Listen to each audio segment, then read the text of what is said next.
My aunt lived alone in a Victorian house for 60 years. When she died, I was the only family left to sort through her things. Most of it was ordinary. The dollhouse was not. It was in the attic, covered by a sheet, 4 feet tall, perfectly proportioned. Every detail exact.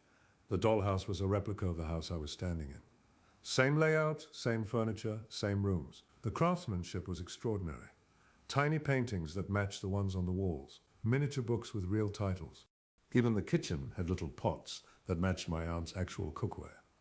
And the dolls. There were 3, a woman who looked like my aunt in her 30s, a man who must have been my uncle, who died before I was born, and a little girl I didn't recognize.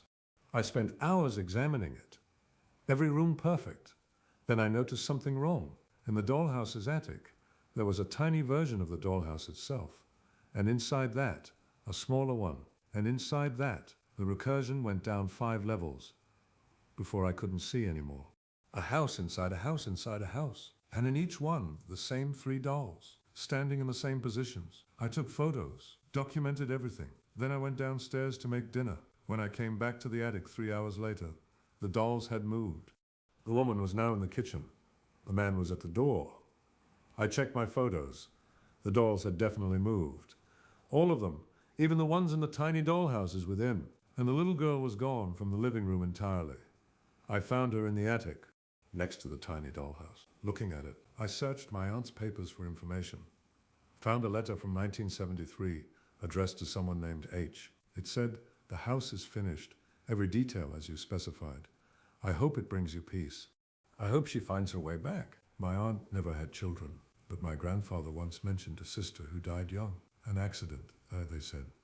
She was playing in the house when something happened. They never found her body, just gone. I looked at the little girl doll again. She had my aunt's nose, my family's chin. She'd been standing in the attic for days now, next to the dollhouse. Not moving when I watched, but always in a different position when I looked away. I set up a camera, time-lapse, left it recording overnight. In the morning, I watched the footage.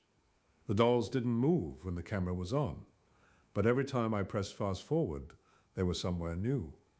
Like they knew when they were being watched. A new doll appeared. I don't know when. It hadn't been there the day I arrived. It looked like me. Same hair, same clothes I'd been wearing. Standing in the dollhouse's attic, looking at the dollhouse within. I felt something then. A pull. A wrongness in my stomach when I looked at the tiny me. She was holding something. A tiny camera. Pointed at the dollhouse. The same setup I'd made. I understood then. The dollhouse wasn't watching the house. The house was the dollhouse. We were all inside something bigger. Something that could see us, the way I could see the dolls. And somewhere, in a larger attic, something was watching me. I tried to leave. Drove to a hotel. Spent the night there. In the morning, I was back in my aunt's house, in the attic, looking at the dollhouse. I don't remember driving back. Don't remember going upstairs. The little girl doll was standing next to my doll now. They were both looking at the camera, at me, and on the floor, beside them was a 5th doll, lying down, eyes closed. It was wearing what I wore yesterday. Every day I stay, another doll appears, another version of me. They're filling the house, standing in corners, sitting at tables. Each one a day I've lost here. A version of me that never left. I've stopped trying to leave. What's the point? I'll wake up here anyway. The house wants me, has always wanted me, I think, since before I knew it existed. Since before my great-aunt disappeared here as a child. I think I know what happened to her now. She didn't disappear. She went down into the recursion, down into the smaller houses, looking for the bottom, looking for a way out. Maybe that's where I'll go too.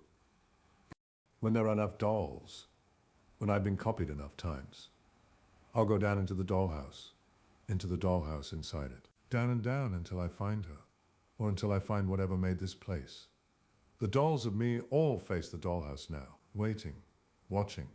And in the tiniest one I can see, 5 levels down, there's a doll that looks like me, looking at something even smaller, something I can't quite make out. I've started leaving notes, in case anyone else inherits this house, in case anyone finds the dollhouse in the attic.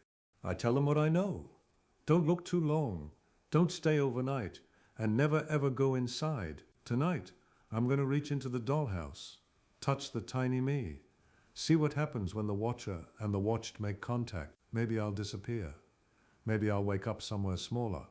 Maybe I'll finally understand what's been watching me watch them. Either way, I'll know. And that's enough. After all these days of being watched, I need to know.